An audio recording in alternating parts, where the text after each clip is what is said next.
আবারও আফগানিস্তানের মাটি থেকে পাকিস্তান ভূখণ্ডে হামলায় রক্ত ঝরল কয়েকজন সেনার। ইসলামাবাদের অভিযোগ, আফগানিস্তানকে ব্যবহার করে নিষিদ্ধ ঘোষিত গোষ্ঠী তেহরিকি তালিবান টিটিপি এ হামলা চালিয়েছে।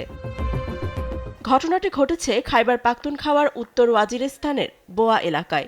সেখানকার একটি নিরাপত্তা বাহিনীর ক্যাম্পে টিটিপির হামলায় নিহত হন সেনারা। এ ঘটনার পর আফগানিস্তানের তালেবান সরকার টিটিপিকে সমর্থন ও সহায়তার অভিযোগ এনে উদ্বেগ জানিয়েছে পাকিস্তান পররাষ্ট্র মন্ত্রণালয়। এখানেই শেষ নয়, আফগান ডেপুটি হেড কমিশনকে চিঠি পাঠিয়ে তলবও করেছে।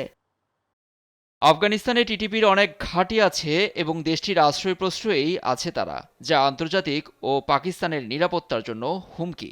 আফগানিস্তানকে ব্যবহার করে পাকিস্তান সহ প্রতিবেশীদের উপর হামলা সহ্য করব না আমরা। সন্ত্রাসী হামলায় অপরাধী ও সহায়তাকারীর বিরুদ্ধে তদন্ত ও সিদ্ধান্তমূলক ব্যবস্থা নিতে কাবুলের প্রতি আহ্বান জানিয়েছে ইসলামাবাদ। নিরাপত্তা ও সার্বভৌমত্ব রক্ষায় যে কোনো পদক্ষেপ নিতে পাকিস্তান প্রস্তুত বলেও হুঁশিয়ারি দিয়েছে দেশটি। রাজনৈতিক বিশ্লেষক মোহাম্মদ আকরাম আজিমির মতে, কাবুল ইসলামাবাদের সংঘাত নিরসনে একমাত্র পথ আলোচনা ও কূটনীতি।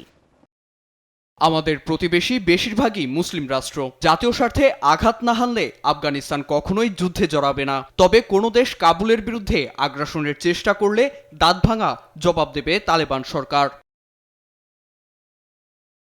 গেল 2 মাসে বেড়েছে কাবুল ইসলামাবাদ উত্তেজনা আর কথার লড়াই। এবছর তুরস্ক, কাতার ও সৌদি আরবের মধ্যস্থতায় 4 দফা বৈঠকে বসলেও এখন পর্যন্ত সমাধানে পৌঁছাতে পারেনি। ফাতেমা তাসনিম, নিউজ ডেস্ক, দেশ টিভি।